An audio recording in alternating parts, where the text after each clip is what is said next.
중간보다 흥정하고요. 그동안 호목 흥정은 다. 졌나 내가? 호목 점수를 별 했나 안 했나 안 받았어. 엑셀 파일을 다 정리해서 한꺼번에 주면 돼요. 네, 정리해는 교수님들한테는 드렸는데 학생들한테는 엑셀 파일을 이제는 중간보다만 다 아는 사실인가요? 네, 호목 점수를 별로 안 한 것 같습니다.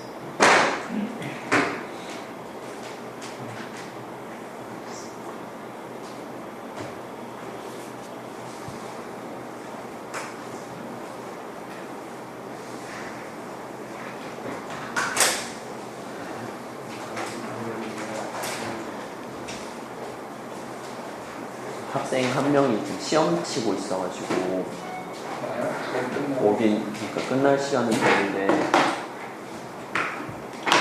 기다리지 뭐 두 팀만 발표하면 되잖아.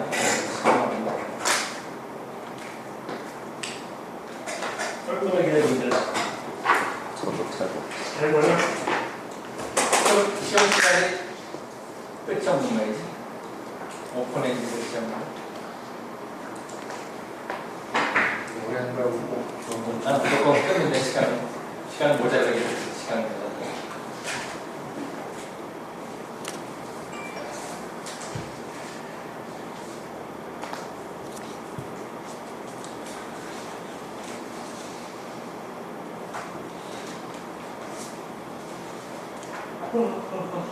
호목 점수는 제가 동면에 있으니까 오늘 끝나고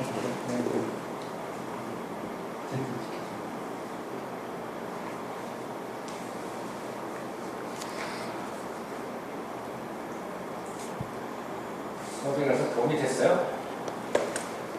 네. 전반적으로 이해하는 데는 좀 되어서 네. 다행이네. 계속 할까? 이 과목은?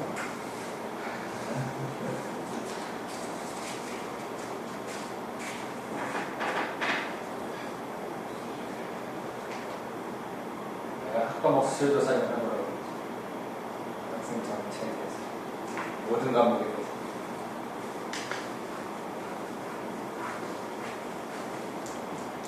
주원아 재영이한테 전화 한번 해.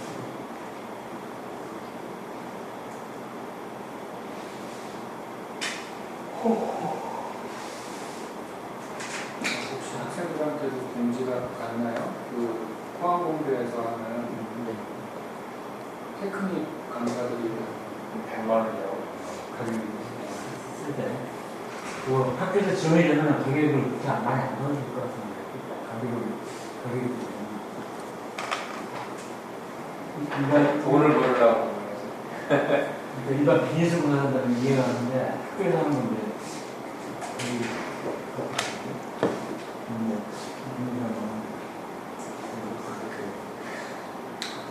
기분을 들어가는 방법이 있을 것 같아요.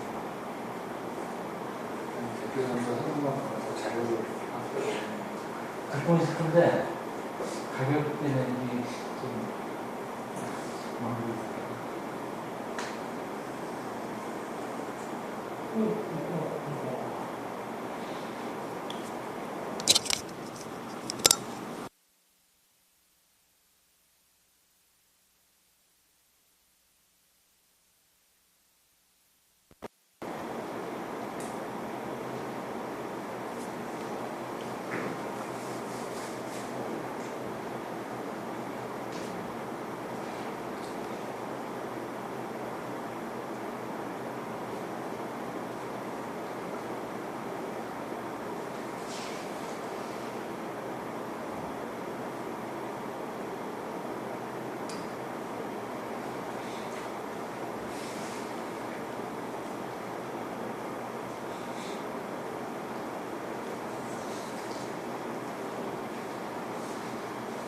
요거하고 되게 유사한 프로그램이 연세대학교에서 이명치는 아닌데, 이런 엔지니어, 스트렌트 엔지니어링 그런 있어요?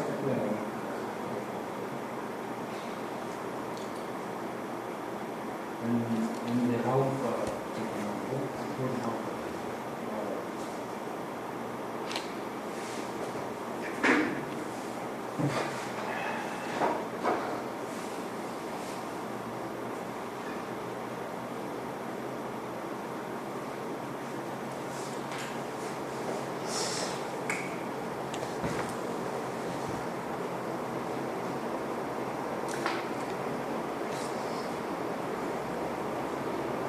나온다고 되니 안 오네.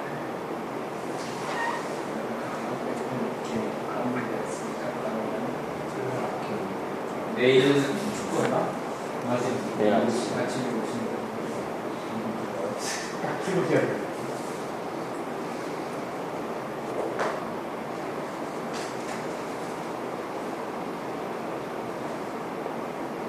한 시에 벨기에랑 알제리가 나오고. 네, 그렇습니다. 근데 알제리가 세겠던데? 그 프랑스 식민지였잖아, 알제리가.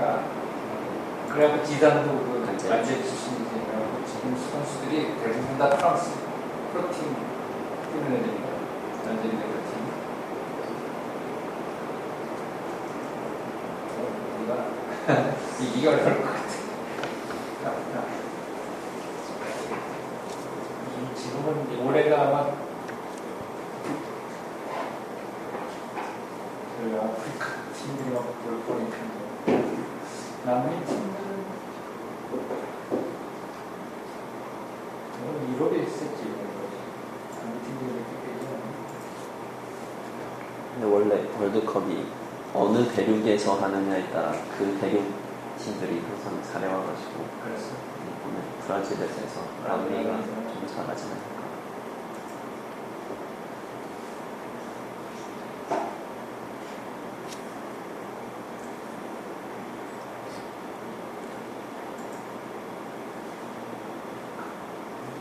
그냥 시작하는 게 연락이 여기 안 돼? 합시다.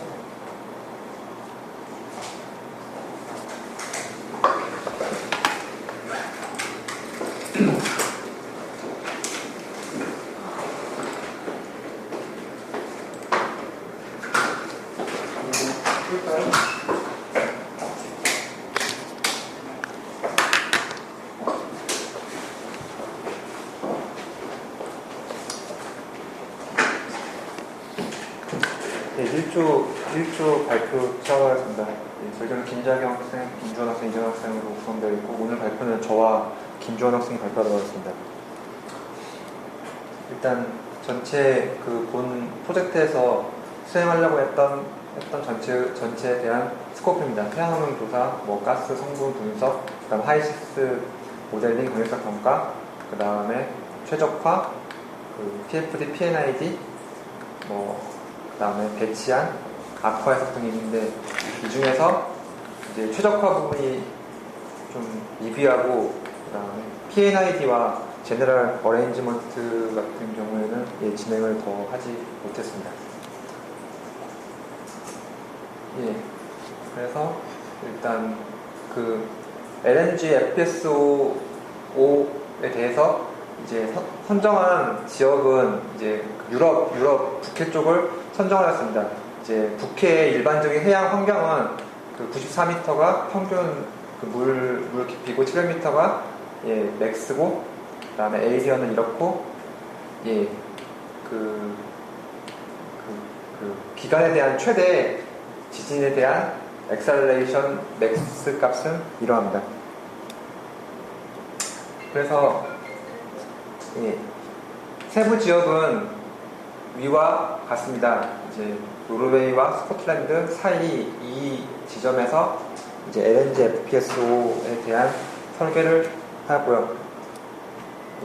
그래서 해당 지역의 그 웨이브 로즈는 다음과 같습니다. 이제 피크 이거의 방향은 이제 피크 웨이브를 기준으로 하였고, 이거의 랭스는 이제 그 시그니피컨트 웨이브로 해서 전체, 그리고 이 축은 전체의 포션입니다.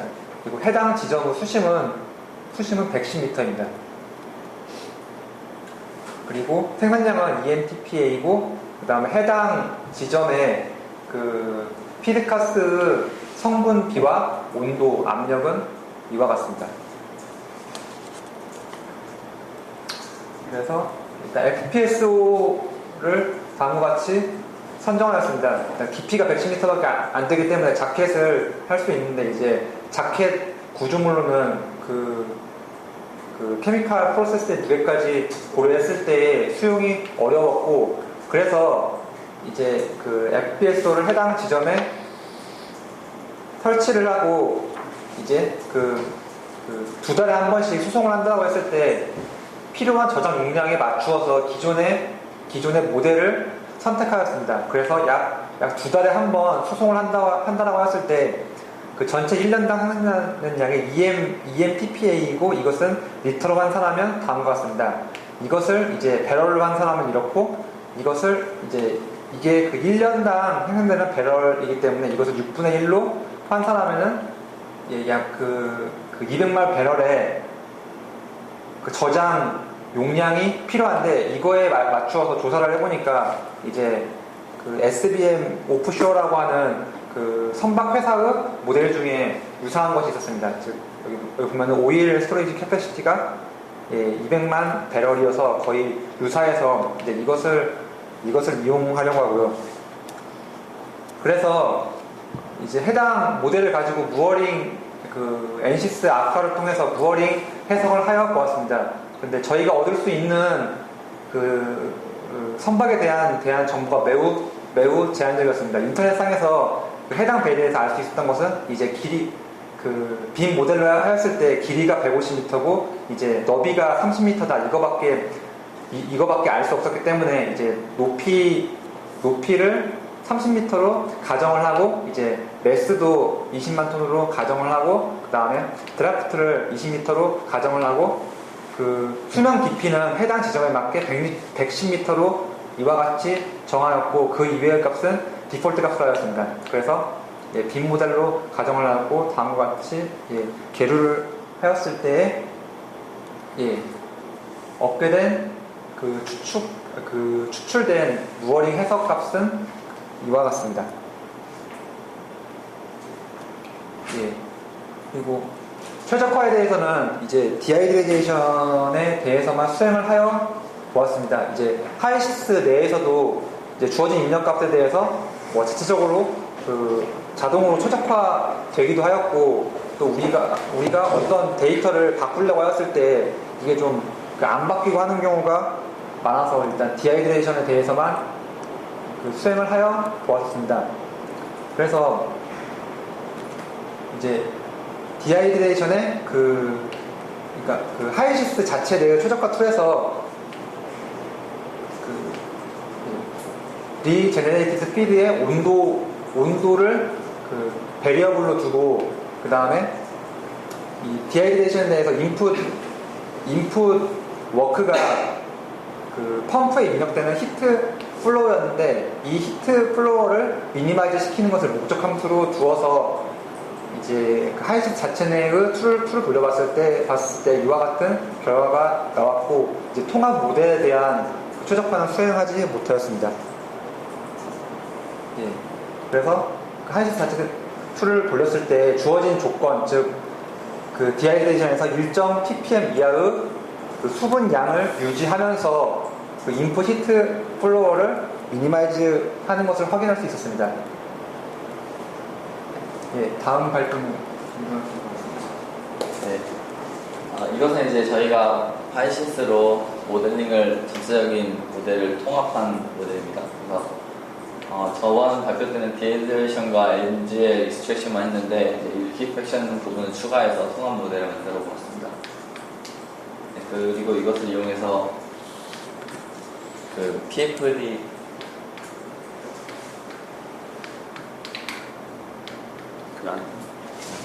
이쪽으로 가리키는 거를 PFD를 그려보았습니다. 여기가 리퀴팩션, 디하이드레이션, NGL 익스트랙션입니다. 그래서 하이시스를 통한 프로세스 컨디션을 알아보면 이제 1kg의 H2를 제거하는데 필요한 그 TEG가 25리터가 들었습니다. 그래서 이게 디하이드레이션의 컨디션인데 피드가스와 TEG에 따른 온도, 압력, 그리고 매스프로 레이트는 이와 같습니다. 네, 리제너레이션에서 사용되는 TEG의 온도 압력은 1기압보다 조금 높은 1.014하고 온도는 이와 같고, 물의 제거량은 제거하기 전에는 이제 1803kg/h에서 13.7kg/h로 약 1% 이내로 H2O가 제거되는 것을 확인할 수 있습니다. 그리고 이것은 이제 NG의 익스트레이션의 디스틸레이션 콜룸의 조건인데, 디메타나이저 경우에는 트레이가 10개로 이게 이 정도의 컨디션을 가지고 있었고, 디에타나이저는 트레이가 14개, 디프로파나이저는 트레이가 24개로 이와 같은 조건을 가지고 있었습니다. 그 다음은 리퀴팩션 사이클인데, 냉면은 DMR을 사용하였고, MR 첫 번째는 이제 C1과 C2, N2로 이루어진 MR이고, 두 번째는 C2, C3, C4로 이루어진 MR을 사용하였습니다. LNG는 이제 1기압에서 마이너스 160도의 그 해치 상태의 LNG를 얻을 수 있었습니다. 그 다음은 이제 그것에 사용되는 이퀴먼트들의 종류인데, 제너럴한 콜룸의 경우는 2개, 디스틸레이션 콜룸은 5개가 쓰였습니다. 그리고 밸브 같은 경우는 6개, 익스체인저 7개, 그리고 펌프 5개, 컴프레서 6개가 쓰였습니다.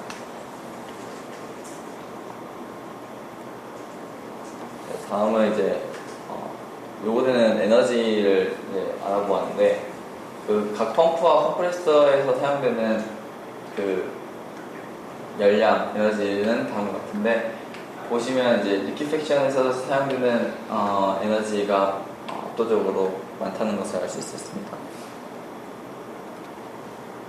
이것은 디스틸레이션 콜룸에서 쓰이는 컨덴서 리보일러에서 쓰이는 이제 열량을 표시한 건데, 이렇게 나오는데, 이것도 역시 리퀴팩션보다는 낮은 값을 가지고 있었습니다. 에너지를 사용하는 것은 리퀴팩션에서 가장 많이 사용되고, 그 다음 디스틸레이션에서 사용되는 것을 알 수 있습니다. 총 요구되는 에너지는 94.3MW 정도 소모되었습니다. 다음은 경제성 평가를 해보았는데, 아스펜 하이시스 이코노미 어널라이저 버전 7.3을 이용해서 평가를 해보았습니다. 그래서 세팅 조건은 20년 동안 이것이 메인테너런스 하면서 운영된다고 가정하고, 이제 1년에 정비되는 시간을 제외한, 대략 한 달 정도를 제외한 1년에 11개월 정도를 오퍼레이션 한다는 가정하에서 추천을 해보았습니다. 그래서 여기 슬라이드에서는 이제 CAPEX와 프로덕트 세일즈만 고려되는데, 이게 이제 OPEX를 계산하려는데, 그 디스틸레이션 콜룸에서 콘덴싱 하는데 드는 냉매가 너무 비싸게 나와가지고, 실제 사용되는 것이 아닌 프레온 가스를 통한 그 냉매를 사용해서 값이 엄청나게 크게 나와서 그 부분은 제외하였습니다. 추후에 다시 수정하도록 하겠습니다. 그래서 프로덕트 세일에 대해서 말씀드리자면, 이제 이것이 최근 LNG 그 가격인데, 저희가 그 사용한 가격은 이게 노선 유럽 쪽에 이제 UK 9.94달러를 사용하였습니다. 그래서 이것이 단위가 1mA 메트릭 BTU당 9.94달러인데, LNG 단위는 가격 단위를 할 때 보통 2단 단위를 쓴다고 합니다. 그래서 환산을 하였는데, 1MMBTU는 이제 LNG 20.3kg을 소모를 해야지 얻을 수 있는 열량이므로, 환산한 결과 1kg당 0.49달러를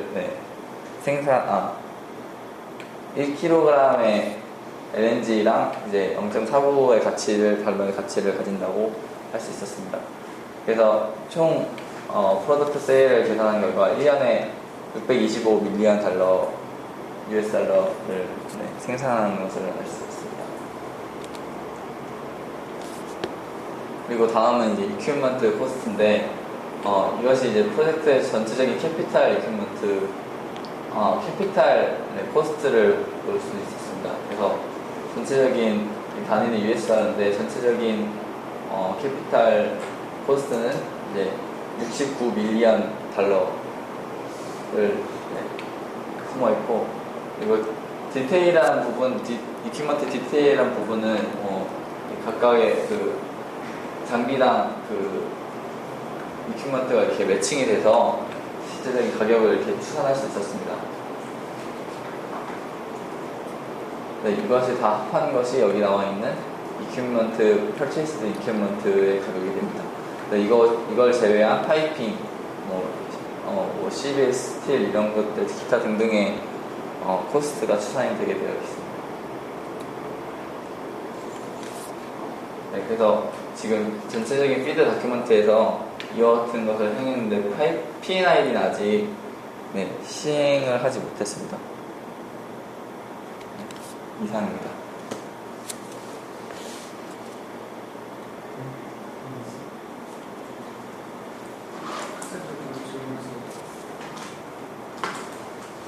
네, 저기 한 가지 말씀드리고 싶은 게 그 가격, LNG 가격을 9.94달러로 했는데 사실 그 가격이 그 영국에서 판매되는 가격이잖아요. 시장에서 사용자가 쓰는 가격이 그 가격인데, 사실 FPS에서 만들면은 그 온슈어 LNG 터미널로 갖고 가서 거기서 어느 정도 이득을 붙이고 공정을 거쳐서 이렇게 파는 가격이 그 가격이니까 사실 저 가격으로 하면은 약간 안 될 것 같습니다. 킬로그램당 LNG 1kg당 0.5달러는 거. 그렇게 계산을 했습니다. 그러니까 판매 가격은 정도.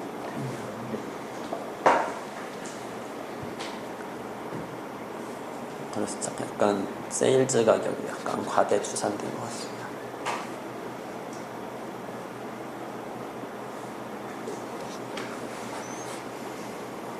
아까 전체적으로의 대부분 냉매를 외부 아웃소싱 하는 게 아니고 어차피 배 안에서 이렇게 뭐 밖에서 갖고 오기가 되게 힘들 거 아니에요. 거기서 냉매를 밖에서 수시로 왔다 갔다 할 수는 없어요. 그리고 시워터 풀링은 안 되는 거예요, 이게? 그게 여기서 보시면 뭔가 어쨌든 시켜야 될 거 아니에요, 그죠? 찬물을 공급해야 하네. 네, 그래서 여기 부분에 네. 온도가 CO2로 가능한 부분이 있고 CO2로 가능하지 않은 부분이 있는데, CO2로 가능한 범위 내의 온도는 CO2로 추산이 되어 있습니다. 근데 이제 여기 부분은 영하로 내려가서 CO2로는 쿨링이 안 돼서 이 하이시스 자체에서 프레온으로 설정해서 했는데, 제가 그것을 바꿔보려고 했는데 그게 수정이 잘 안 됐습니다. 쓸 수 있어요, 요새? 안 됩니다. 아이스펜 하이시스에서 자동적으로 온도 범위에 적절한 것을 이렇게 설정합니다. 대부분 냉매를 제가 알기로는 자체에서 가스가 나오잖아요. 그 가스 성분을 이용해서 냉매를 이용하는 거예요. 그러니까 뭐 프로판이 있으면 프로판 냉매를 이용하는 거예요. 어차피 가스에서 프로판이 나오는 거예요. 그 프로판을 전제로 해서 냉매를 이용하는 거예요. 아웃소싱하는 게 아니고 자체. 그 부분은 이제 손으로 계산을 해보는 것이 괜찮을 것 같습니다.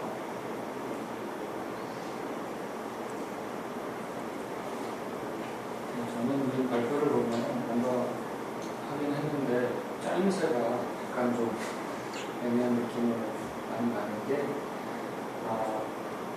예를 들면 처음부터 시작할 때 무슨 6월이 어나리시스까지 했다가 대비 선을 결정하기 위해서 한 건지 그냥 이 정도 흔들린다를 보여주는 거잖아요.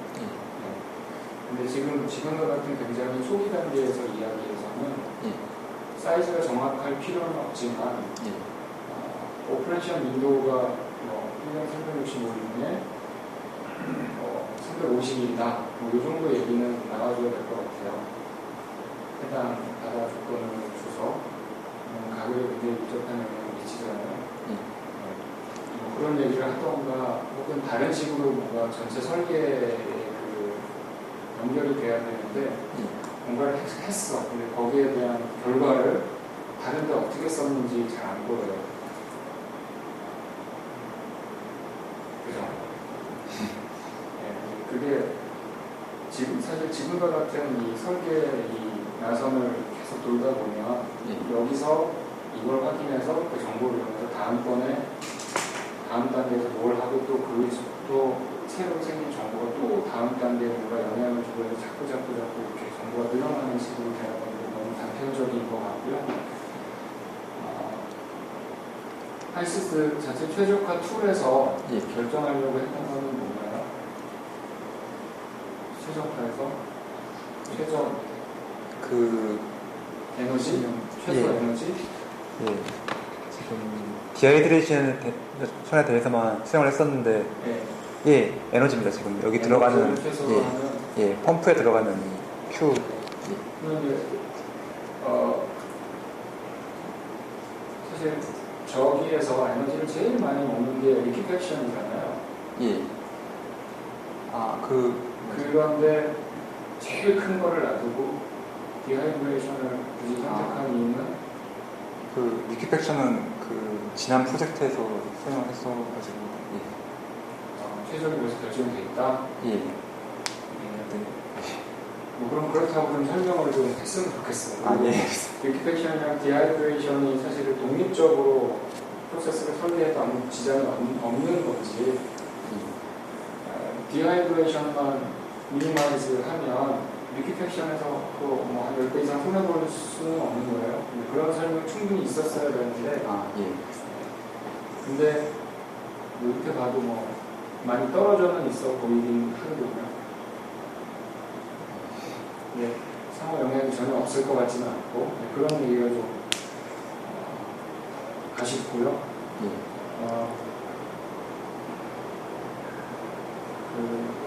아까 말한 경제성으로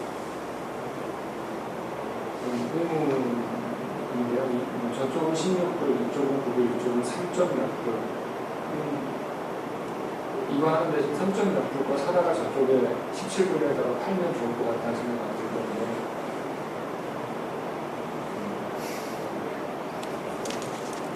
뭔가 좀 근거가 좀 아쉬운 점이 되게 많아 보입니다.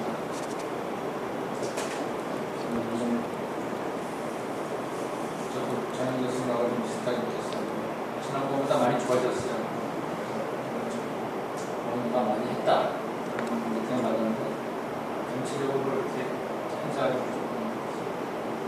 그리고 지난번에 그 개요할 때나 중간 발표할 때는 전체 공정도를 보여줬던 것 같은데 아니면 전체 그 수업에도 나오는 거 전체가 이렇게 되는데 그중에 우리는 여기 어디 됐다 그런 게 앞에 있으면 좋겠어. 중간 발표가 나도 다 잊어버렸고 새로 보는 사람도 있을 거고 최근 발표는 완성도가 있어야 되니까 이 설계가 이런 공정이 있다고 하는데 이렇게 했습니다. 그리고 누가 어떻게 막 업무 분담도 있었는데 이번에 빠졌는데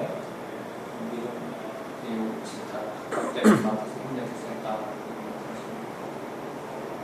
또 장비를 딱 보여줬는데 어떻게 해서 저런 장비들을 생성하게 됐는지 그다음에 어떻게 무슨 근거로 그렇게 생성하게 됐는지 그런 게 없이 그냥 결과만 탁 보여주는 설계를 제대로 한 건지 비용도 마찬가지죠. 근거가 어떤 자료를 이용해서 썼다. 그걸 설명을 하고 그 선정하고 계산한 과정을 리즈너블하게 듣는 사람이 저 정도 했으면 믿을만 하겠네. 그렇게 설명해 주셔야 되는 거냐. 탁탁탁 결과가 나왔으니까 쓸래서 쓰고 말래는 말고 뭐 이런 식으로 설명해 주고 그래서 더 욕심을 내가 낸다면 그래서 뭐 다른 시스템 내 예를 이쪽 팀은 이렇게 했는데 나중에는 더 좋다. 아니면 뭐 어떤 설계가 있었는데 우리는 이렇게 해서 더 좋은 설계를 했다. 그리고 사실 목표 아니겠어요? 그냥 거기까지 요구하는 건 내가 무리긴 하지만 그래도 그런 식으로 좀 설계를 어떤 예를 들면 진짜 회사에 가서 내가 프레젠테이션 하고 과제를 따야 되겠다. 오일 매니저한테 그렇다면 그런 식으로 해야 될 거 아니겠어요? 내 거가 최고다. 근데 그 이유는 이렇다.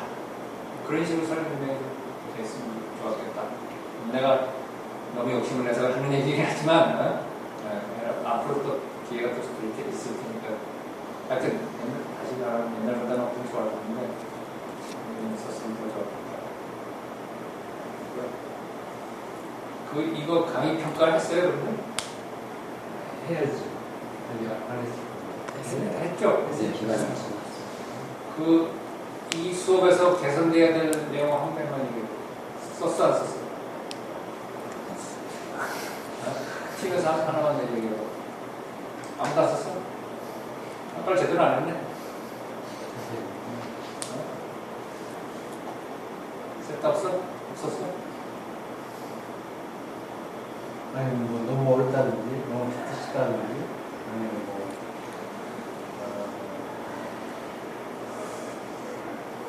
처음에 생각했던 이미지가 있을 거 아니에요. 이 과목에 생각했던 이미지 그거하고 너무 차이가 크다든지 작다든지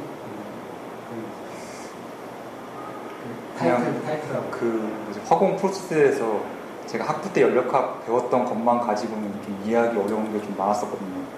그러니까 학부 연력학 내용 가지고는 지금도 왜 이거 단을 개수하고 나오는 프로덕트에 퀄리티하고 관련이 있는지에 대해서 그렇게 막 엔지니어링 감이 아직도 안 생기거든요. 화공 프로세스와 학부 연력학 사이 그 정도의 내용을 좀 계획을 좀 보여주시면 좋겠다. 예. 그건 좋은 컨텐츠죠. 수고했습니다. 질문 조금 더 있는데 그 아까 카펙스? 카펙스가 17 밀리언 달러라고 했거든요. 9 밀리언 달러? 카펙스가? 발표자를 보니까 69요. 네. 17은 그때 리퀴팩션을 제외한 부분이었고 지금 얼마나 들어갔어요?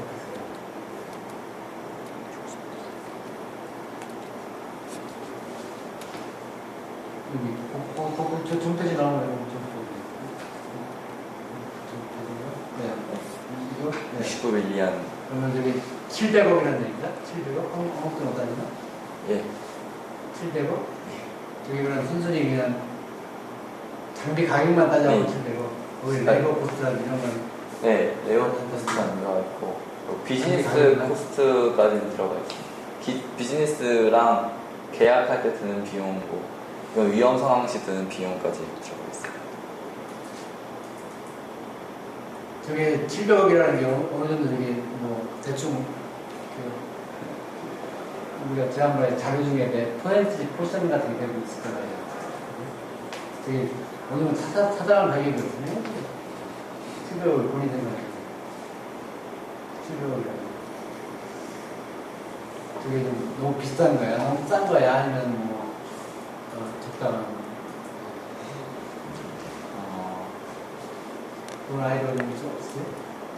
700억에 대해서? 사실 캐펙스를 그러니까 오펙스와 그 생산 가격에 그 비교하면서 이렇게 고려를 해보려고 했는데 그 생산 가격에 비해서는 훨씬 낮아서 리즈너블하다고 생각해요. 생산 가격이 적게 나왔다? 그러니까 생산되는 비용이 그러니까 얻는 이득이 캐펙스보다는 훨씬 많아서 그러니까 구매할 가치가 있다고 리즈너블하다고 생각하고 있습니다. 그리고 유전에 아까 왜 옵티마이제이션 얘기 한참 하셨잖아요. 조금 오토바이즈 하는 목적이 뭐예요? 뭐 때문에 오토바이즈를 이렇게?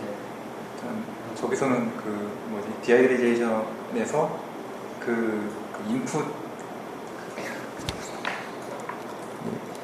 그리고 저희 디아이드레이션 유닛에 오펙스 최적화 이런 얘기예요. 예, 그러니까 여기 들어가는 그 펌프에 들어가는 이 Q값을 그 미니마이즈 시키려고 에너지를 여기서 말하면 카펙스 여러 가지 선택할 수 없이 딴 게 없어요. 그러니까 결국은 이제 내가 오늘하면 나이프하겠으나 내가 오늘하면은 어차피 오펙스 카펙스 다 합한 가격에 못 좋다 이런 얘기를 난 사실 좀 듣고 싶을 거야. 오펙스하고 20년 동안 이제 들어가는 비용이니까 건설하는 비용 플러스 오펙스가 어떻다. 카펙스 같은 경우 이렇게 선택할 수 있는 옵션이 거의 없나 아니면 딱 정도. 제가 했을 때는 카펙스 같은 경우는 디아이졸레이션 부분과 NGL 익스트랙션 부분은 대부분 스틸로 만든다고 해서 재료도 스틸 그냥 디폴트 값을 사용하였고요. 그리고 여기 LNG 힐 익스체인저 같은 경우는 이제 여러 가지의 열교환기를 선택할 수 있었는데 저는 그 일반적인 테마 힐 익스체인저를 선택을 하였습니다. 그래서 선택할 수 있는 그 부분이 한정이 되어 있긴 한데 뭐 재료라든지 뭐 특정 이런 힐 익스체인저 같은 경우나 콜룸 같은 경우 종류를 선택할 수 있었는데 트레이는 일반적인 그냥 트레이를 선택을 하였고 힐 익스체인저는 테마 타입의 힐 익스체인저를 선택하였습니다.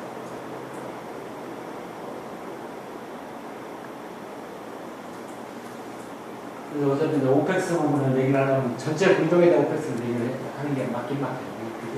아까 뭐 저는 이제 어차피 리퀴팩션 부분에 오펙스 가장 많이 된다고 본다면 디아이들의 오펙스는 포션이 되게 크진 않을 거다. 우리 전체 오펙스가 얼마나 이렇게 접근을 하는 게 맞지 않겠냐. 그래서 현재는 이 부분에 엔젤 익스트랙션 부분의 냉매 가격 때문에 너무 크게 나와서 이 부분을 고려한 오펙스를 다시 추산해 봐야 될 것 같습니다.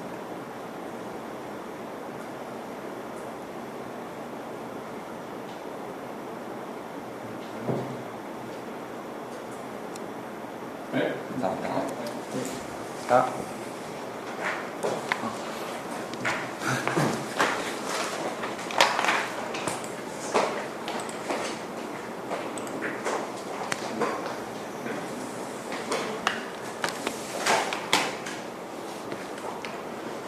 네, 다음은 2조 발표를 시작하겠습니다. 네, 발표를 맡은 저는 유지헌입니다.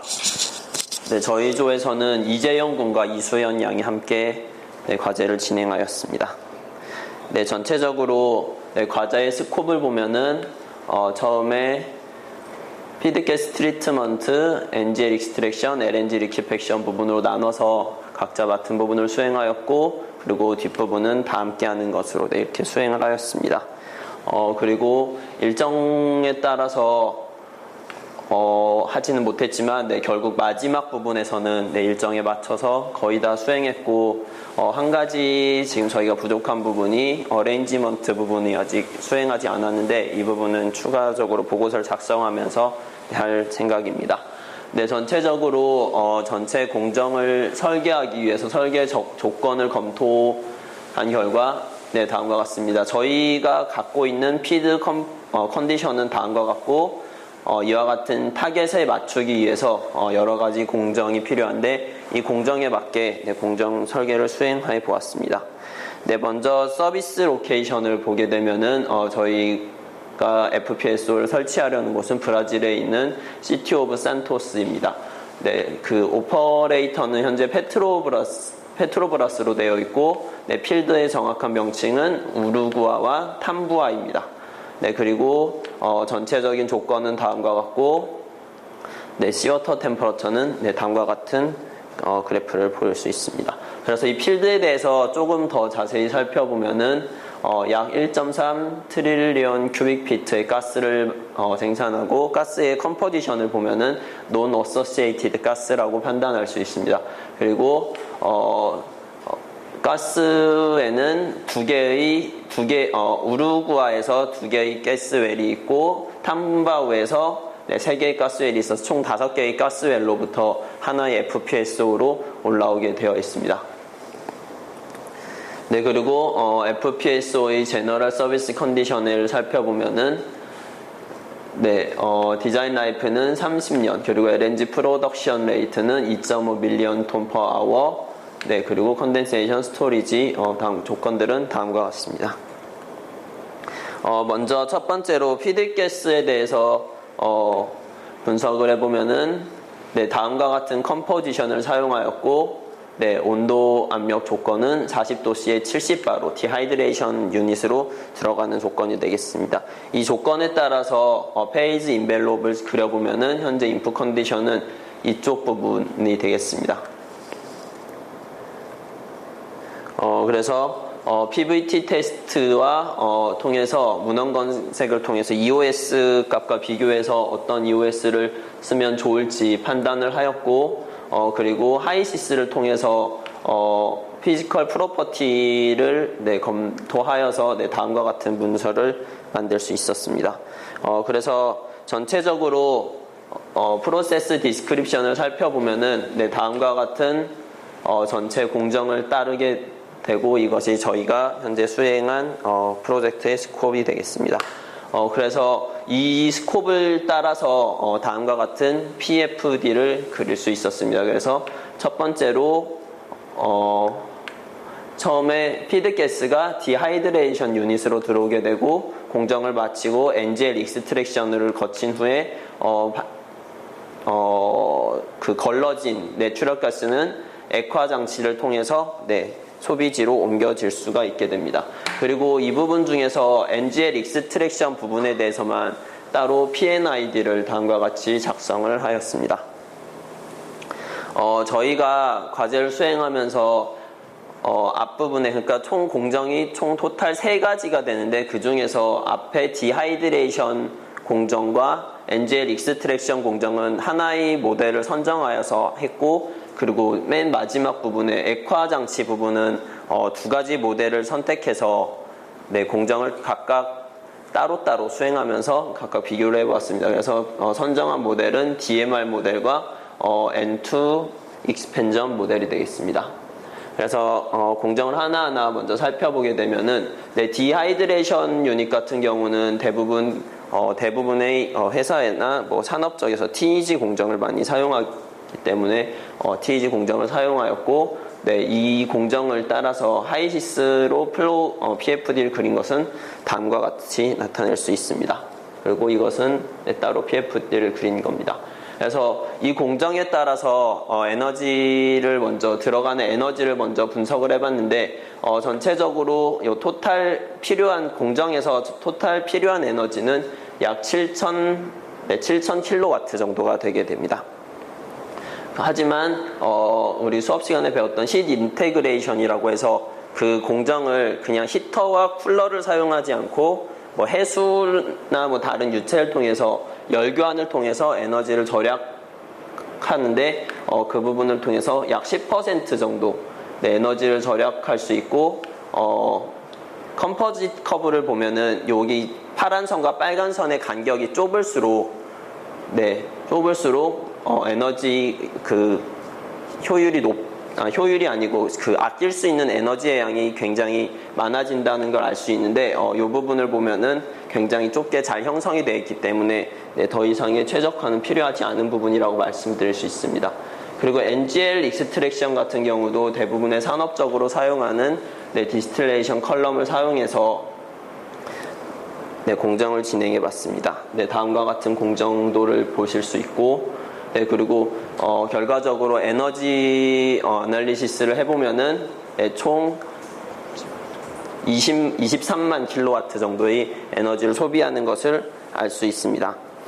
그래서 그리고 또다시 컴포짓 커브를 보게 되면은 빨간 라인과 파란 라인 이렇게 아래 위로 들어가는 부분이 없는 것을 알 수 있습니다. 그렇기 때문에 각각의 플로우에 대해서 자기들끼리 힛 인테그레이션을 하기 굉장히 어렵기 때문에 네, 에너지가 거의 비슷한 정도로 네, 각각 장비에서 사용됨을 알 수 있습니다.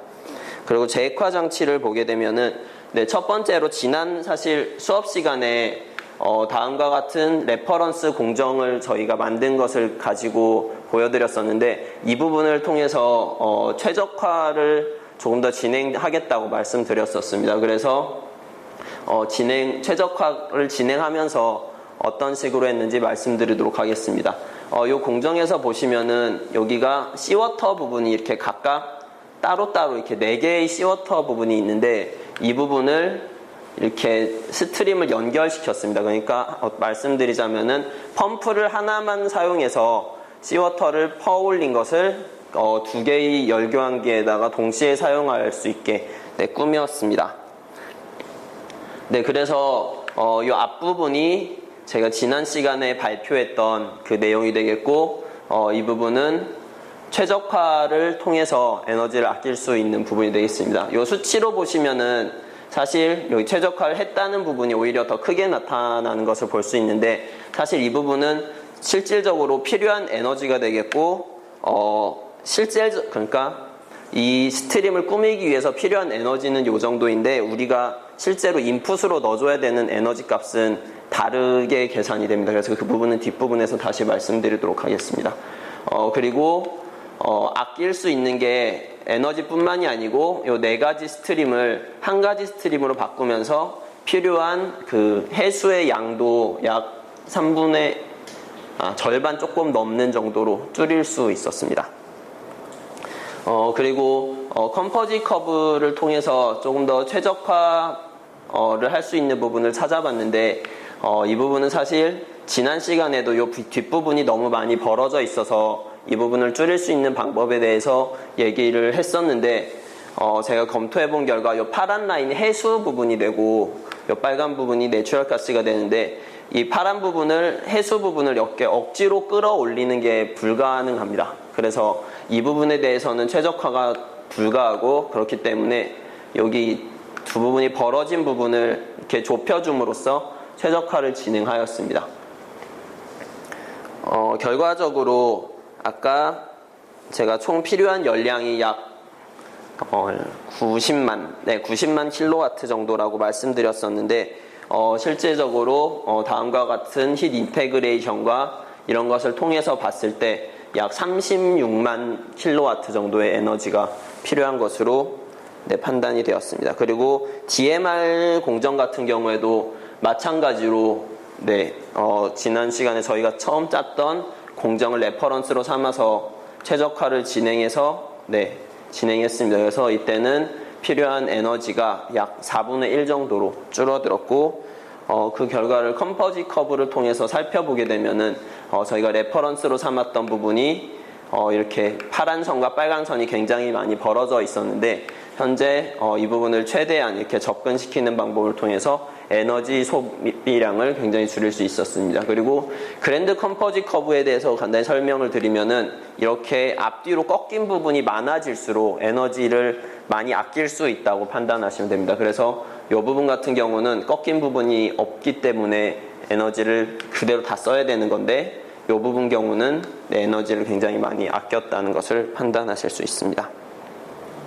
네, 그래서 레퍼런스와 비교했을 때 DMR 공정의 경우 약 60% 정도의 에너지를 절약할 수 있었습니다.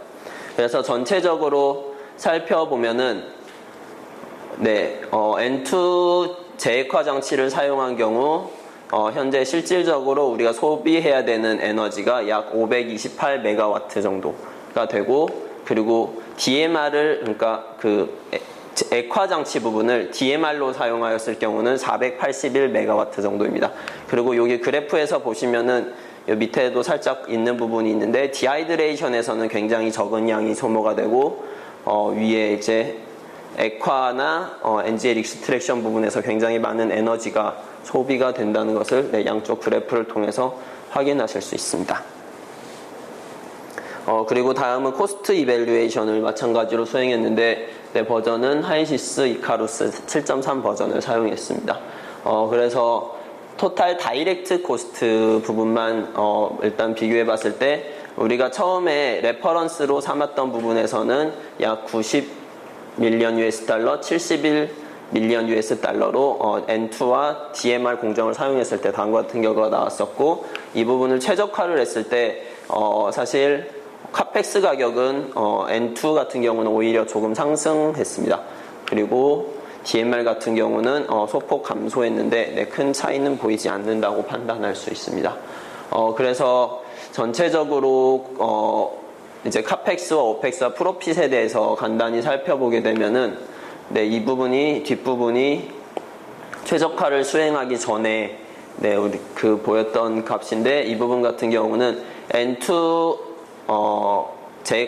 액화 장치를 사용했을 경우 연간 프로핏이 약 240 밀리언 US 달러가 필요했고 오히려 DMR을 사용했을 경우는 이득이 아니라 오히려 손실이 나게 됩니다. 이 부분이 그 이유는 사용되는 에너지가 너무 많기 때문에 오히려 마이너스 효과를 이렇게 되고 그래서 최종적으로 다음과 같이 아까 앞에 보여드린 것과 같이 공정을 최적화했을 경우 전체적인 이득은 N2 액화 장치를 사용했을 경우는 약 339 밀리언 US 달러, DMR 공정을 사용했을 경우 약 325 밀리언 US 달러 정도 연간 수익을 얻을 수 있는 것으로 판단을 했습니다. 그리고 전체적으로 살펴보면 저희가 제일 처음에 시작을 할 때 하겠다고 말씀드렸던 부분입니다. 그래서 전체적으로 초록색으로 표시된 부분이 저희가 대부분 수행을 잘 마쳤다고 판단한 부분이고 노란색은 최적화를 매틀랩 GL을 통해서 하려고 했었는데 그 부분에 어려움이 있어서 네, 그냥 공정도를 보고 하는 방향으로 바꿔서 했습니다. 그리고 이 부분은 마지막 최종 보고서 때 아직은 수행하지 않았고 최종 보고서 때 할 예정입니다.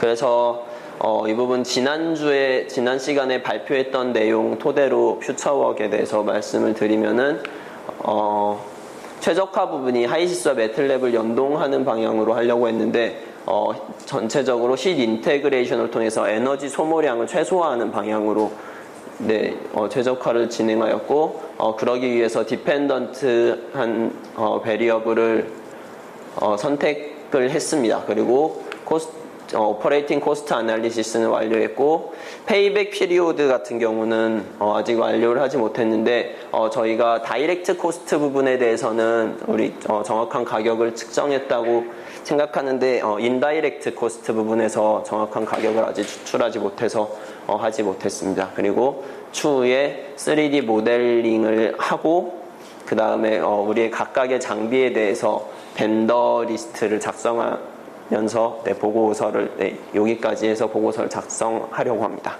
그게 언제까지 한다는 얘기예요? 이게 최종 보고서를 일주일이나 2주일 후까지 내는 걸로. 효과는?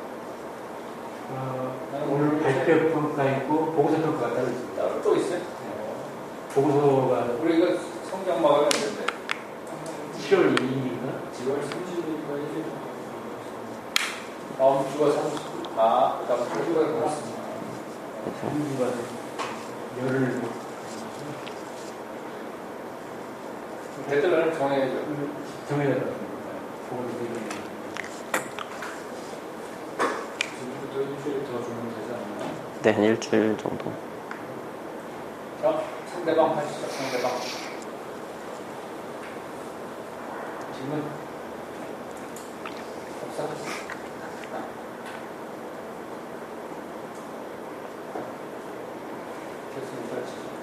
제 생각은 그 LNG 1kg당 0.4달러는 어떻게 추산해요? 이게 제가 컨퍼런스 같은 데 가서 받았던 자료인데 실질적으로 LNG가 소비처에서 판매되는 가격이 우리나라 기준으로 했을 때 운송 비용하고 그 터미널에서 터미널에서 공정을 하는데 드는 비용이 MMBTU당 10달러라고 합니다. 그래서 우리나라 LNG 가격은 아무리 적게 돼도 그거 밑으로는 떨어지지 않는다고 해서 레퍼런스 가격에서 10달러 뺀 가격으로 그러니까 운송 처음 생산지에선 그 가격으로 사용하면 될 것 같아서 사용한 가격입니다.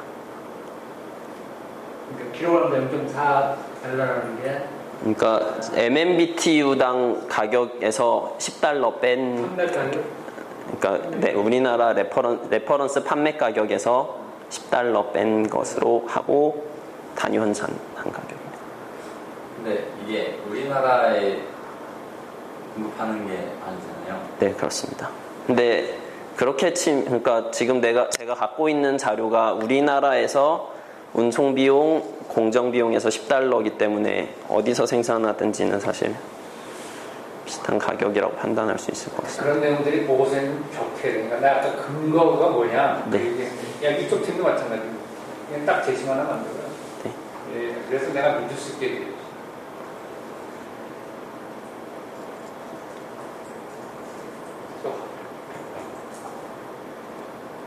그 원래 그 해수를 이용해서 열교환을 할 때 각각 열교환기의 해수를 직접 이렇게 주입하는 게 아니라 펌프의 개수를 줄여서 그 해수를 열교환하는 데 사용한다고 했는데, 그러면은 열교환기의 거리나 이런 거에 따라서 추가적으로 배관이나 설치 비용이 더 들 것 같은데 네. 그런 것도 경제성 평가에 고려가 되나요? 고려하지 않았습니다. 고려하지 않았는데 실질적으로 그 부분은 고려하지 않았는데 열교환기를 거치면서 생기는 프레셔 드롭이나 그 부분은 고려했고, 사실 여기 이렇게 보시면은 얘네가 이렇게 크게 멀리 떨어져 있을 거라고는 생각이 되지 않습니다. 모듈 안에서 붙어 있는 애들이라서 얘네가 그렇게 떨어져 있을 것 같지는 않습니다. 그래서 그 부분에 대해서는 고려하지 않았지만 충분히 리저너블하다고, 펌프 없이도 공정이 가능하다고 생각합니다.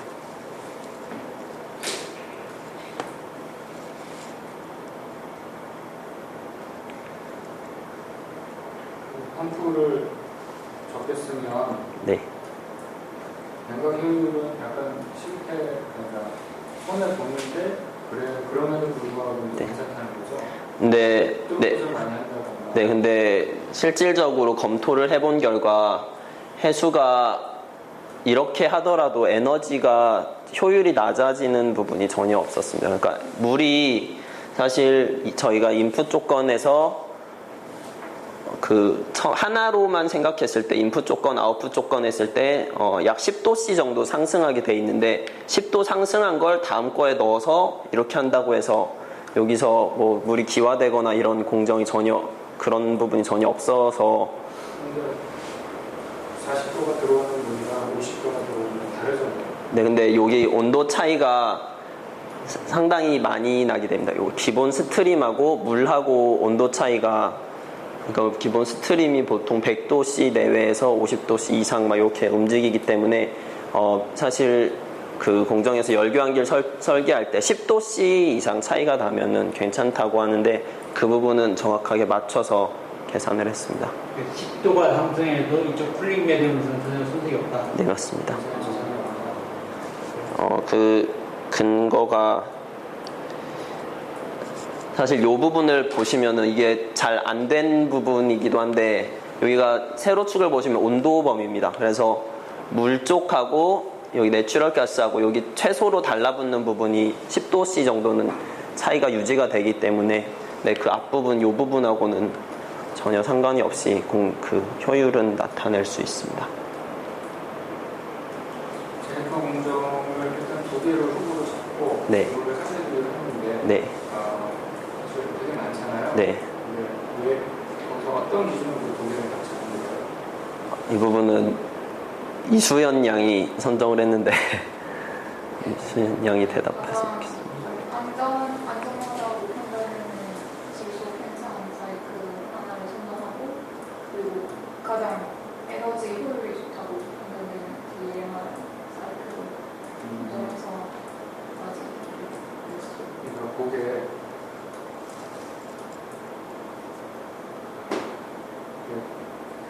DMR은 그래서 결국 에너지로 하면 나중에 최종 선정이 되잖아요. 그런데 N2는 에너지가 아니라 안전하다고 선택을 해놓고 에너지를 평가를 하면 점수가 나쁘잖아요. 네. 부정선거 약간 나쁘다는 게 아니라 그런 거에 대한 이렇게 설명과 이렇게 정성적으로 이러이러해서 뭐 기대를 했습니다 하면 그 다음에 정면적으로 비교하는 게 되게 잘했는데 그 정성적인 설명이 약간 조금 더 있었으면 좋겠다 하는 거고요. 네. 이렇게 공정을 했고 대충 이퀴먼트 사이징이 얼추 된 것 같거든요. 네, 맞습니다. 한 발자국만 더 나가면 이 시스템에 들어갈 LNG FPS든 뭐든 얘네가 필요한 그 전체 시스템의 크기가 어느 정도는 돼야 된다. 이게 초기의 결정이 될 필요가 있고 되게 중요하거든요. 네. 갑판 면적이거든요. 사실 갑판 면적이랑 토탈 중요한 탑사이드 이게 여기는 좀 진행이 안 된 것 같아요. 아직. 네, 그 부분은 안 했는데 추 계획 보고서 최종 보고서에 그 부분 저희가 사실 중량까지는 생각을 안 했는데 처리할 수 있는 용량에 따라서 그 실제 모델까지 적용을 어떤 모델이 있는지 리스트까지 만드는 게 저희 목표입니다.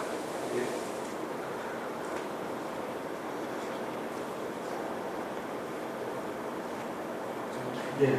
저기 아까 필요한 20만 메가와트, 네. 6만 메가와트? 네. 그러면 저기 제너레이터를 몇 개를 놔야 되는 거예요? 아니 어차피 제너레이터를 넣고 저기를 생각하고 공부를 해야 될 거 아니에요? 네. 그죠? 제가 제너레이터는 그거 부분이 얼마나 이게 전기가 얼만큼 되는지 감이 없어가지고 사실 실질적으로 검토를 해봤는데 그러니까 실질적으로 500이고 400 정도인데 400메가와트. 400 그러니까 둘 다 500메가와트 정도 필요하다고 치면은 그 500메가와트 발전소가 1000메가와트였습니다. 그러니까 제가 찾아본 발전소가 원자력 발전소가 1000메가와트. 네. 보통 화력 발전소가 기껏 해야 뭐한 200메가와트. 네. 그래서 사실 굉장히 많이 쓰는데 실제로 FPSO에서 제너레이터 얼마짜리 달려 있는지 제가 사실 확인은 해봤는데 그러니까 이거 한 5분의 1 정도 사이즈가 한 용량이 그 정도 되는 걸로 네, 그렇게 돼 있어서 사실 전기가 그렇게 많이 필요한 너무 많다고 판단이 들긴 드는데 근데 사실 그래서 아까 저 1조 결과하고 비교를 해봤는데 저희가 생산량이 굉장히 많습니다. 이쪽하고 비교해보면 네, 1조 어차피 이쪽도 ENTP 그럼 이쪽은 얼마? 저희가 저쪽은 올라오는 양 기준이고 저희는 최종적으로 LNG 나가는 양 기준이라서 값이 사실 자릿수 하나 정도 차이가 나서 공이 하나 더 붙어요? 네, 0까지는 아닌데 한 대여섯 배 정도. 그걸 네. 정리한 페이지가 있어요. 지금 얘기하는데요. 네, 1조하고 비교한 거는 없는데 저희 구체적으로 쪽 얘기는 해놓은 건 있습니다. 서머리 시트 같은 거. 그러니까 제일 처음에 목표치를 맨 앞부분에서 그 필드에서 정했습니다. 그래서 필드에서 정한 부분에서 이거에 따라서 공정을 맞춰서 한 결과입니다. 지금 전력 밸런스라고 해야 되나? 에너지 밸런스라고 해야 되나? 그런 얘기하면서 자체적인 네, 그거는 정리가 돼 있습니다. 에너지 소모량과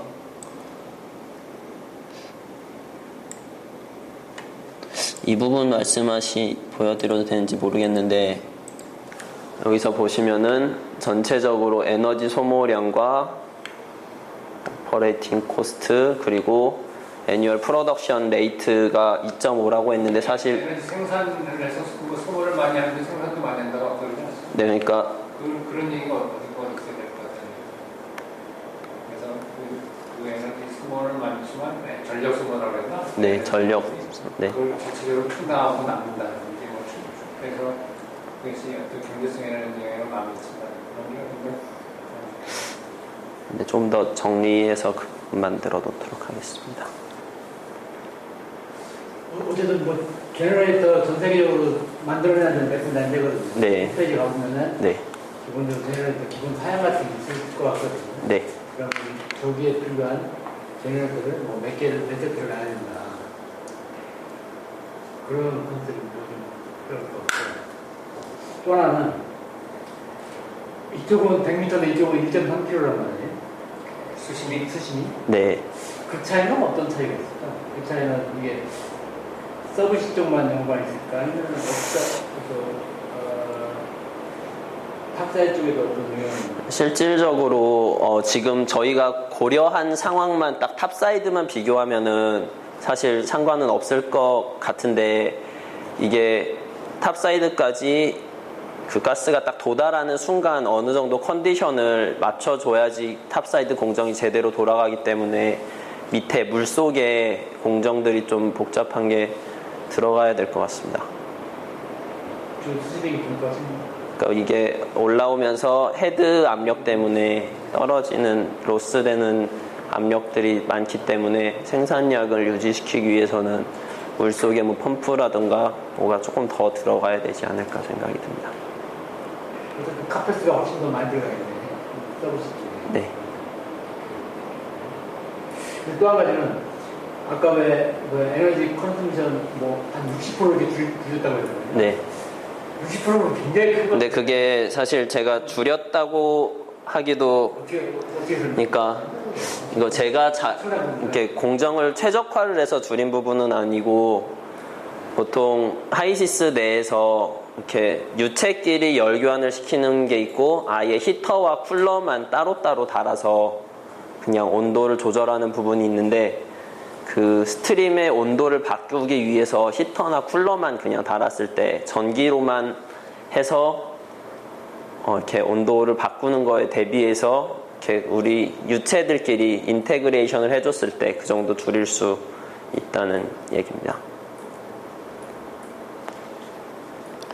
그리고 또 한 가지 아까 왜 매트랩 하이시스 연기가 좀 어렵다. 네. 해보니까 네. 쉽게 안 됐다. 네. 어떤 부분이 안 돼요?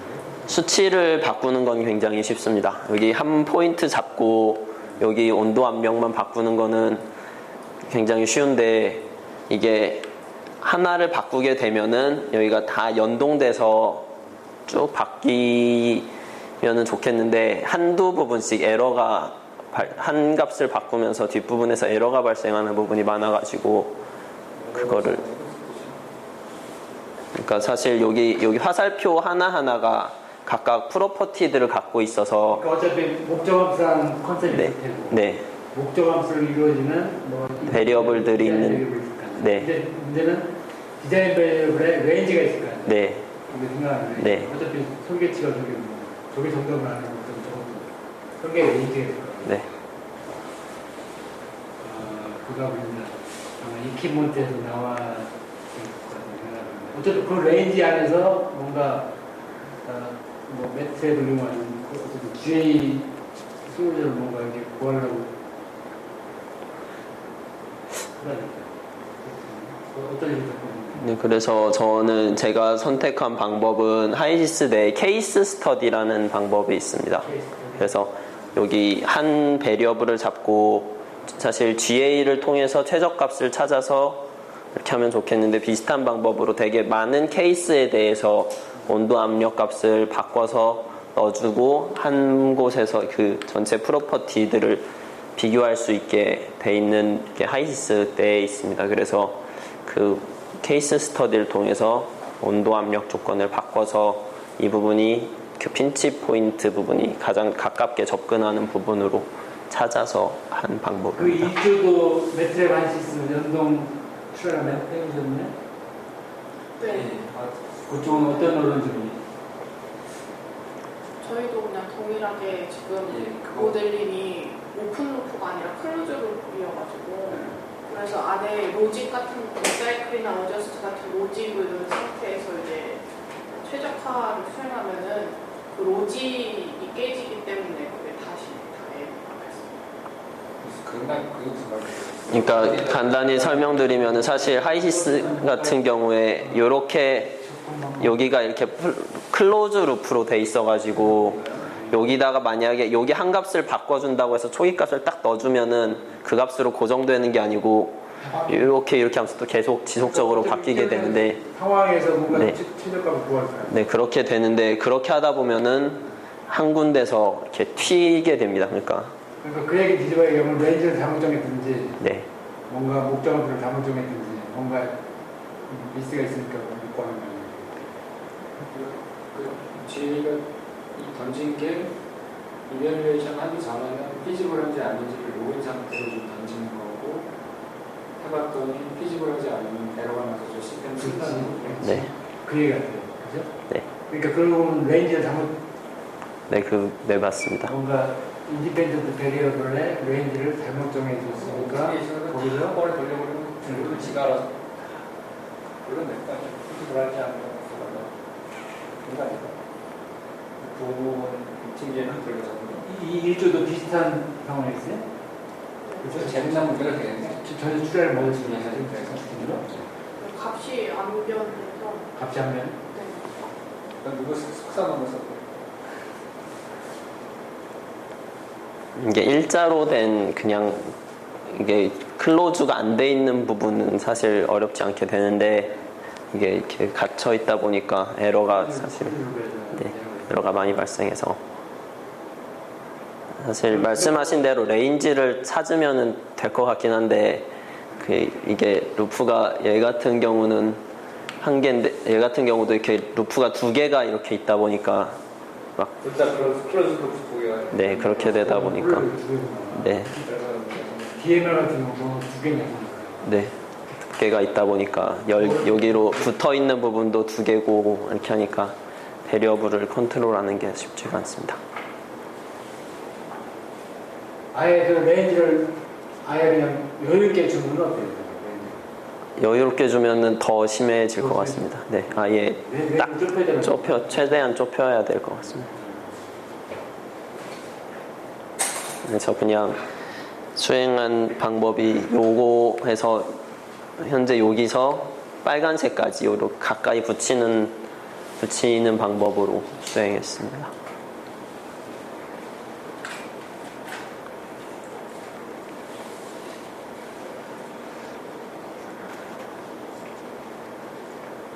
저기 뭐 내가 지난번 중간 발표할 때는 막 무료를 많이 했는데 결과적으로는 상당히 작년에 비해서는 많이 완성도가 올라온 것 같아요. 어떻게 잘 모르겠는데 조표 그 45페이지 잠깐만 거기에 KTX가 네. 저기 애니얼 코스트예요? 그러니까 처음 초기 공사 그러니까 장비 다이렉트 코스트는 장비 구매에서 이송까지 드는데 비용 장비 가격입니다. 근데 너무 싸. 어떻게 프로핏보다도 작을 수가 있어 X가. 애니얼 프로핏이라는 게 연 프로핏 아니에요? 네 맞습니다.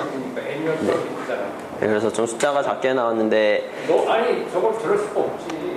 근데 설치 비용이 지금 이게 설치야 구매 비용만 해도 엄청나게 애니얼 프로핏에 비하면 10배 이상 돼야 되는 거 아니야? 제가 삼성중공업에서 예전에 세미나 했던 거 들었었는데 무슨 이 단위가 틀렸든지 뭐가 틀린 거 같아. 거기서 말하기로 다이렉트 코스트하고 인다이렉트 코스트 합한 거에 3점 몇 배 정도 하는 게 실제 카펙스로 계산하면 된다고. 그래서 설치비용이 많다는 뜻인데 네. 그게 아니라 그냥 일반적으로 저것이 애니얼 KPX라니까 아까 그 말이 어딘가 나왔는데 애니얼 걸 해야 되겠다. 그러니까 감가상각 애니얼 리페어 코스트도 들어가 있습니다. KPX만 따졌을 때 네.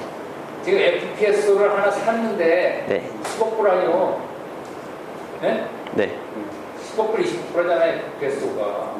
근데 그게 KPX라고. 그거하고 지금 프로핏이 339하고 그거보다 더 작은 숫자가 나오면 안 되지. 네. 네, 탑사이드만 지금 3가지 장비만 들어가 있어서 카펙스도 탑사이드만 해도 반이 10억불에 반이 되실 거 아니야. 네. 그리고 또 그거에 3개만 하면 그거에 또 한 5억불이든지 뭐 3억불이 되실 거 아니야. 그거하고 애니얼 프로핏하고 오더가 같으면 안 됩니까? 그거의 연간 비용을 어떻게 계산해서 20년 분할을 하든지 뭐 아까 나누긴 했는데 그 오더가 비슷해야지 되는 거지. 그게 오펙스하고 비슷한 오더가 되고 프로핏은 그거보다 사실 오더가 한 10분의 1 정도로 낮아져야 돼요. 일반적인 그냥 꼭 입에 아니더라도 일반적인 오더가 그렇게 돼야 되는데 지금 뭔가 크게 좀 잘못된 것 같으니까 일반적으로 하여튼 KPX의 애뉴얼 비용을 계산하고 네. 오펙스라는 것도 애뉴얼 비용이고 그래서 프로핏이 애뉴얼로 나오고 그렇게 계산돼야 되는 거예요. 근데 지금 저게 지금 토탈 비용이라고 하는 거는 오더가 틀린 거야. 한 100배, 1000배 이상 틀린 거예요. 네. 네? 그건 체크를 한번 보시고요. 그 다음에는 그 상대 팀에 대해서 내 한 일이 이거가 더 우월하다. 이렇게 좀 정리 좀 해주시면 좋겠습니다. 네? 깎아내리지 말고, 네? 뭐 그게 그 얘기지만, 같은 얘기긴 하지만, 지금 나는 이게 더 잘했다. 얘기를 좀 썼으면 좋겠고, 마지막으로 한마디만 하려면, 작년에 한 팀들 보고서가 도움이 많이 됐어요. 네, 많이 됐습니다. 그럼 내년에 또 할 거 아니야? 그 팀들을 위해서는 보고서를 잘 좀 써주면 되겠어. 대충 써놓으면 이게 무슨 말인지 물어보든지 뭐 이해도 안 되는 것도 또 찾아내야 되니까 내년 팀들을 위해서 좀 써주시죠. 보통 DMR은 사이클 2개잖아요. 네. 그죠? N2는 사이클이 하나일 것 같고. 근데 다이렉트 코스트가 오히려 N2가 더 훨씬 많네. 근데 N2도 지금 여기서 사용한 게 듀얼 N2, 듀얼 익스펜전 사용해가지고, 그러니까 네, 조금 네 어쨌든 이퀴먼트 수가 거의 비슷하다. 네, 이퀴먼트 개수가 두 개가 거의 비슷하게 들어갑니다. 그러니까 일반적으로 제일 간단한 심플한 N2 공정은 아닌 공정입니다. 근데 그 다이렉트 코스는 말 그대로 순수익 경우 그냥 장비 가격. 네. 인다이렉트 코스는 내는 거예요. 저게 운송 비용, 보험 비용 뭐 이런 것들 설치하기 전까지. 아, 저게 그럼 설치 비용은 안 돼요? 설치 비용은 또 아직 안 들어가 있습니다. 네. 교수분들에서 좀 잡아주시고 실제 저거고 전기료 모든 걸 태워버립니다. 혹시 할 수 있으면은 네. 할 수 있으면은 물론조사 좀 동의하고 저희 어쨌든 뭐 대충 한 2.5 MTPA 네. 그 대충 저런 거 가격이 제시가 하셨잖아요. 네. 저 여기 기존의 레퍼런스를 찾아봐서 그런 데이터가 있으면은 그거에 비해서 어떻다 그리고 많다 적다 하면 뭐 그런 식의 비교를 좀 하시나요? 한번 해보겠습니다. 근데 사실 가격적으로 궁금해서 많이 뒤져보긴 했는데 제일 찾기 어려운 부분이 사실 가격인 것 같습니다. 다른 스펙에서도. 흔히는 그들 맨 처음 가게 하실 때 그런 자료가 조금은 있었던 것 같은데 보니까 다이렉트 뭐 에너지 가격이 뭐 어떤 케이스 스타디 해가지고 제시했던 것 같아요. 그런 자료. 그다음 이제 오해 뭐 캡처 코스터 뭐 일부 분리해서 생각을 조정 찾아봐서 보여드려볼게요. 양양 찾아볼게요. 그리고 대충 우리가 생각하는 그림이 그거에 비교해서 좀 퍼센트적으로 볼 때 대충 어떻다 이런 얘기. 어쨌든 산사의 가격이 저게 어느 정도 특산한 건지 그게 궁금하네요. 네. 열심히 이제 인풋 넣어가지고 아웃풋 나오긴 나왔는데 그 아웃풋 난 가격 쪽에 어느 정도 저기 산업을 갖고 있는 거예요. 그럼 나도 아까 아이클러스 데이터베이스가 어느 정도 이게 미국에서는 그걸 많이 쓴다고 하는 것 같은데 네. 한국에서는 별로 이렇게 신뢰를 하지 않는 분이라서 그래서 내가 궁금합니다.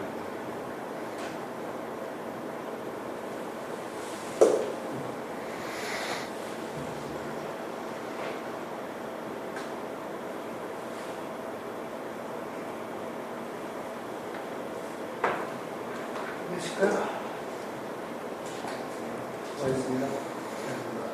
그럼 보고서 데드라인을 일주일은 일주일은 다음 주 수요일, 화요일하고 수요일까지. 학교 학생들 어디로 모을까? 다음 주 수요일까지 할게요. 다음 주 수요일에는 6월 25일. 네. 6월 25일? 네. 6월 25일.